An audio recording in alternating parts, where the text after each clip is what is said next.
ഇന്ത്യയെക്കുറിച്ച് ലോകത്തിന് എന്താണ് ശരിക്കും തോന്നുന്നത്? ഒരു രാജ്യത്തിന്റെ മിലിറ്ററി പവർ നോക്കിയല്ല, GDP നോക്കിയല്ല, ഡിപ്ലോമാറ്റിക് ഇൻഫ്ലുവൻസ് മാത്രം നോക്കിയുമല്ല, ആ രാജ്യത്തെക്കുറിച്ച് സാധാരണ മനുഷ്യർക്ക് എന്താണ് തോന്നുന്നത് എന്നതാണ് ഒരു രാജ്യത്തിന്റെ ശരിക്കുമുള്ള ഗ്ലോബൽ ഇമേജിന്റെ വലിയ സൂചന.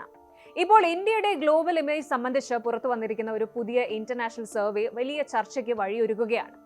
36 രാജ്യങ്ങളിൽ നടത്തിയ സർവേയിൽ ഇന്ത്യയെ ഫേവറബിൾ ആയിട്ട് കാണുന്നവരുടെ ശതമാനം ചില രാജ്യങ്ങളിൽ 70% മുകളിലാണ്. പക്ഷെ അതേ ഇന്ത്യയെക്കുറിച്ചുള്ള അഭിപ്രായം പാകിസ്ഥാനിൽ എത്തുമ്പോൾ വെറും 7%. അതേസമയം ഇന്ത്യയുടെ അയൽരാജ്യമായ ശ്രീലങ്കയിൽ 79%. അതായത് ഒരേ സൗത്ത് ഏഷ്യൻ നെയ്ബർഹുഡിൽ തന്നെ 79 വേഴ്സസ് 7%. അങ്ങ് വാഷിംഗ്ടൺ DC മുതൽ നമ്മുടെ അയൽരാജ്യമായ ശ്രീലങ്ക വരെ ഇന്ത്യയെ എങ്ങനെ കാണുന്നു? നരേന്ദ്രമോദി സർക്കാരിന്റെ വിദേശ നയത്തെ ലോക ജനങ്ങൾ എങ്ങനെ വിലയിരുത്തുന്നു? അന്താരാഷ്ട്ര തലത്തിൽ ഏറ്റവും വിശ്വസനീയമായ പ്യൂ റിസർച്ച് സെന്റർ പുറത്തുവിട്ട പുതിയ ഗ്ലോബൽ സർവേ റിപ്പോർട്ട് വൻ ചർച്ചയായിരിക്കുകയാണ്. 36 രാജ്യങ്ങളിലെ 42,000-ലധികം ആളുകൾക്കിടയിൽ നടത്തിയ സർവേ ഫലങ്ങൾ വ്യക്തമാക്കുന്നത് ലോകം ഇന്ത്യയുടെ കാര്യത്തിൽ രണ്ടായി വിഭജിക്കപ്പെട്ടിരിക്കുകയാണ് എന്നാണ്. ഒരു വശത്ത് അയൽരാജ്യമായ ശ്രീലങ്കയിൽ 79% ആളുകളും ഇന്ത്യയെ നെഞ്ചിലേറ്റുമ്പോൾ മറുവശത്ത് പാകിസ്ഥാനിൽ കേവലം 7% ആളുകൾ മാത്രമാണ് ഇന്ത്യയെക്കുറിച്ച് നല്ലത് പറയുന്നത്. എന്നാൽ ഏറ്റവും കൗതുകരം എന്നാൽ ആശങ്കയുള്ള കാര്യം എന്ന് പറയുന്നത് സൂപ്പർ പവറായ അമേരിക്കയിൽ ഇന്ത്യയുടെ ആ ഒരു ജനപ്രീതി കുറയുന്നുവെന്നാണ് സർവേ പറയുന്നത്. ഏതൊക്കെ രാജ്യങ്ങളാണ് ഇന്ത്യയെ സ്നേഹിക്കുന്നത്, ആരൊക്കെയാണ് ഇന്ത്യക്ക് എതിരായിട്ട് നിൽക്കുന്നത്? ഈ സർവേയിലെ മുഴുവൻ വിവരങ്ങളും നമുക്കൊന്ന് പരിശോധിക്കാം.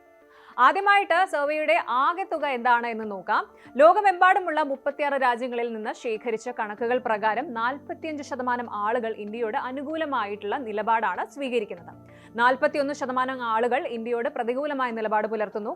അതായത് ലോകത്തെ ഇന്ത്യയെ ഇഷ്ടപ്പെടുന്നവരും എതിർക്കുന്നവരും തമ്മിൽ വലിയ വ്യത്യാസമില്ല. കേവലം 4% മാർജിൻ മാത്രമാണുള്ളത്. 2023 സർവേയുമായിട്ട് താരതമ്യം ചെയ്യുമ്പോൾ ഇന്ത്യയോടുള്ള ആഗോള കാഴ്ചപ്പാട് കൂടുതൽ പോളറൈസ്ഡ്, ധ്രുവീകരിക്കപ്പെടുകയും മത്സരാധിഷ്ഠിതമാവുകയും ചെയ്തിട്ടുണ്ട്.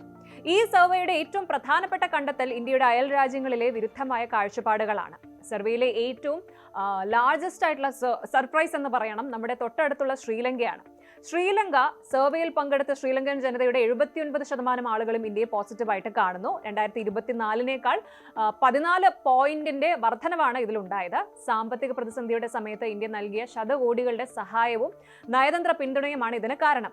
63% ശ്രീലങ്കക്കാരും ഇന്ത്യയെ തങ്ങളുടെ ഏറ്റവും വലിയ സഖ്യകക്ഷിയായിട്ടാണ് വിശേഷിപ്പിക്കുന്നത്. അടുത്തത് പാകിസ്ഥാൻ. തൊട്ടപ്പുറത്തുള്ള പാകിസ്ഥാനിൽ കഥ തികച്ചും വിപരീതമാണ്. പാകിസ്ഥാനിൽ കേവലം 7% ആളുകൾ മാത്രമാണ് ഇന്ത്യയെക്കുറിച്ച് നല്ല അഭിപ്രായം പറഞ്ഞത്.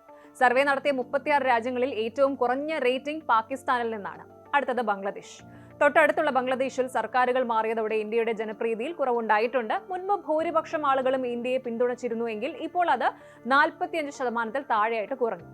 ഈ റിപ്പോർട്ടിലെ ഏറ്റവും പ്രധാനപ്പെട്ട മറ്റൊരു ഘടകം അമേരിക്കയിലെയും യൂറോപ്പിലെയും ആളുകൾ ഇന്ത്യയെ എങ്ങനെ കാണുന്നു എന്നതാണ്.